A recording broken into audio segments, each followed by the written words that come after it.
ওয়ালাইকুম আসসালাম। আপনি একটু কোরআন হাদিস দিয়ে বয়ান করুন, নেতা টেতা টানবেন আমার এটা, ঠিক আছে? আপনি কে? আমি এখানকার সভাপতি। মাশাআল্লাহ। শোনেন, আমি এটা বুথের সভাপতি। বুথের সভাপতি, মাশাআল্লাহ। আমি আপনার বিরুদ্ধে কিছু বললাম নাকি? না না না না না, আপনি কোরআন হাদিস দিয়ে বয়ান দেন, ওনার কোন নেতা কি করছে এসব বলবেন না। আরে বাবু, আমি আমার কথা বলছি তো, আমি ধর্মীয় নেতার কথা বলছি। আমি এত জায়গায় ওয়াজ করছি, আপনার মতো কেউ বলেনি আমায়। না, সে বলবে কেন? ওদের সাহস নেই। না, ওদের সাহস নেই। তাহলে আপনার অনেক সাহস। সে না, সে ও কি বলেছে সে তুমি বুঝতে পারো না, আমি বুঝতে পারি। এখানকার পার্টির কথা হয় না, ও পার্টির কথা হয়নি। আচ্ছা, আপনি চুপ করেন, ঠিক আছে? ওই ধরনের বয়ানটা দিয়ে কোরআন হাদিস দিয়ে বয়ানটা, আমি যেটা পারছি সেটা করছি। আপনি বলে দেবেন আমি সেই হিসাবে ওয়াজ করব এমন নয়। না, ভাঙড় আমিও জানি। আমাকে কেউ এসে শিখিয়ে দেবে এইভাবে ওয়াজ করো, আমি তার জন্য পড়িনি। ঠিক না বলবো?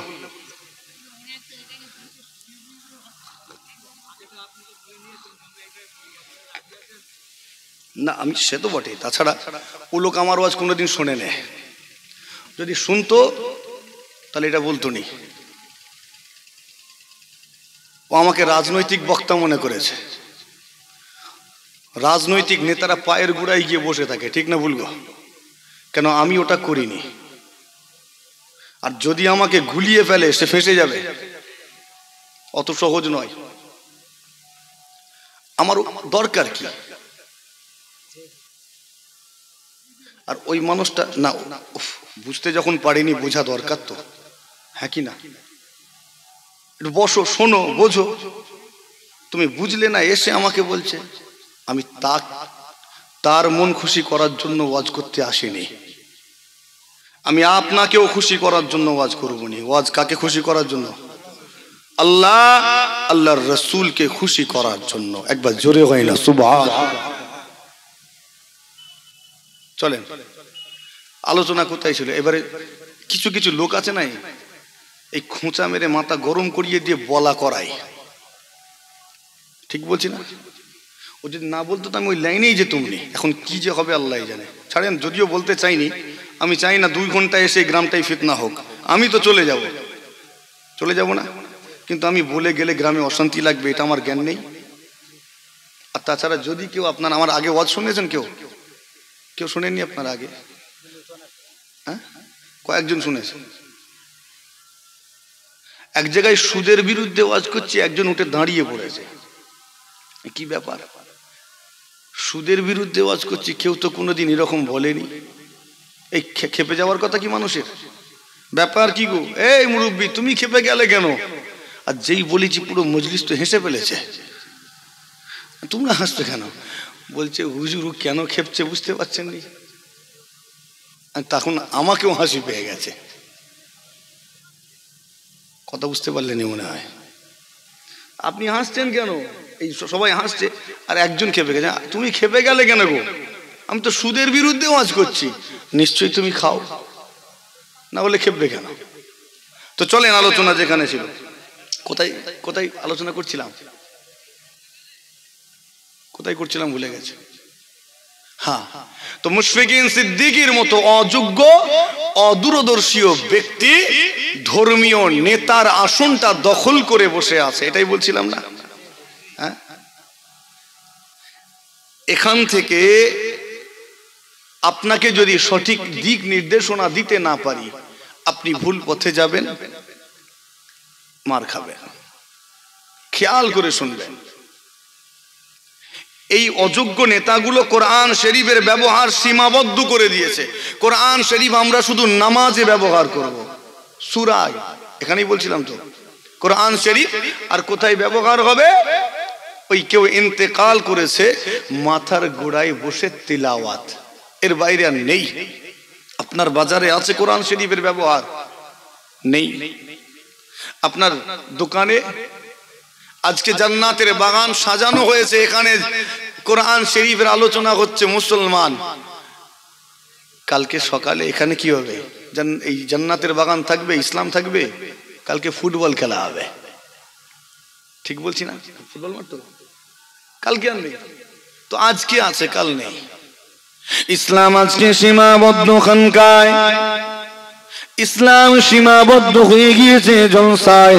আর যদি আপনাকে জিজ্ঞাসা করি, বলুন তো আপনি কি এটা বিশ্বাস করেন আপনার পারিবারিক জীবনটা কেমন হবে? এটা আল্লাহর কোরআনে দিয়েছেন কি দিয়েছেন?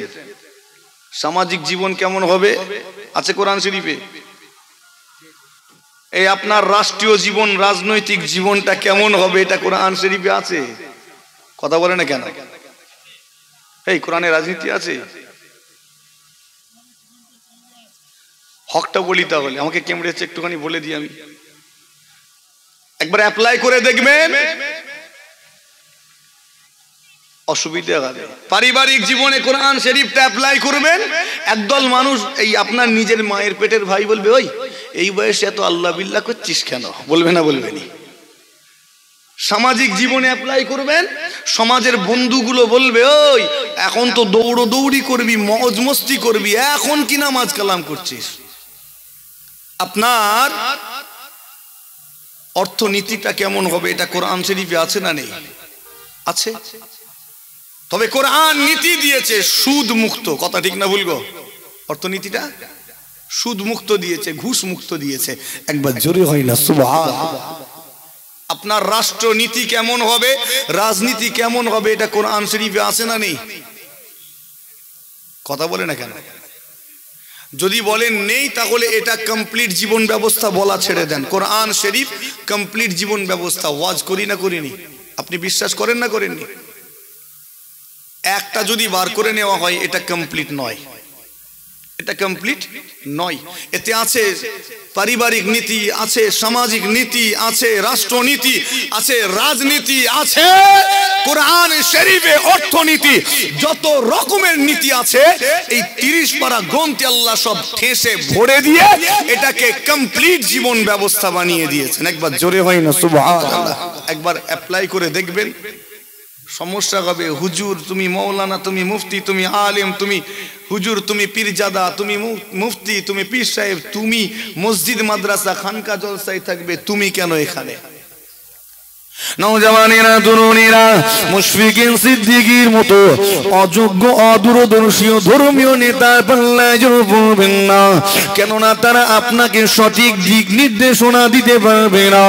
জি হ্যাঁ, যোগ্য ধর্মীয় নেতার পাল্লায় পড়ুন, তারা আপনাকে সঠিক পথ নির্দেশনা দিবে।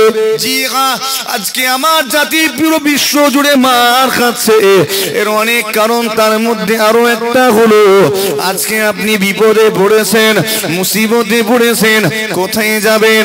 ইমামের কাছে, হুজুরের কাছে, পীরজাদা পীর সাহেবের কাছে গেলেন, আর এই সমস্ত অযোগ্য ধর্মীয় নেতাগুলো আপনাকে সুন্দর করে বুঝিয়ে দিল, তুমি চিন্তা করো না, চিন্তা করো না, যাও যাও মসজিদে চলে যাও, মসজিদে গিয়ে আল্লাহ পাকে 2 রাকাত নামাজ আদায় করো, আমার আল্লাহ পাক তোমার নামাজটাকে কবুল করে নিয়ে তোমাকে বিপদ থেকে হেফাজত করে দিবে।